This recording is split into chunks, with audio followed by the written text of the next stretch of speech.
वित्त मंत्री निर्मला सीतारमण ने राष्ट्रीय मुद्रीकरण पाइपलाइन का शुभारंभ कर दिया है। भारत सरकार ने नेशनल मोनेटाइजेशन पाइपलाइन के जरिए 6 लाख करोड़ रुपए जुटाने की योजना बनाई है। इस पाइपलाइन को नीति आयोग द्वारा इंफ्रास्ट्रक्चर से संबंधित मंत्रालयों के साथ विचार विमर्श से विकसित किया गया है।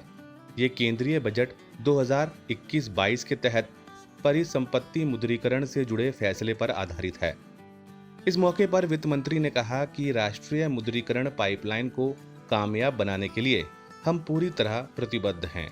Are we selling away the lands? No, this infrastructure, national monetization pipeline is talking about brownfield assets which need to be better monetized.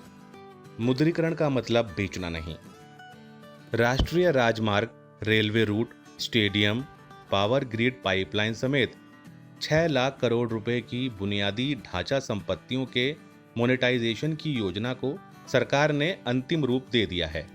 NMP में सरकार ब्राउनफील्ड इंफ्रास्ट्रक्चर एसेट यानी तैयार बुनियादी ढांचे से पैसे जुटाने की कोशिश कर रही है। इसलिए ये आरोप गलत है कि सरकार इन संपत्तियों को बेच रही है।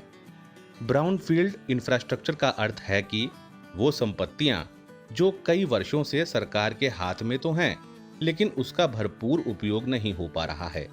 उपयोग हो भी रहा है तो उससे वित्त नहीं आ रहा है। इसलिए इस इंफ्रास्ट्रक्चर के सही मूल्यों को हासिल करने के लिए प्राइवेट सेक्टर के साथ भागीदारी की जाएगी। ऐसा आज से नहीं, दशकों से हो रहा है। एयरपोर्ट का निजीकरण मनमोहन सिंह की देन है।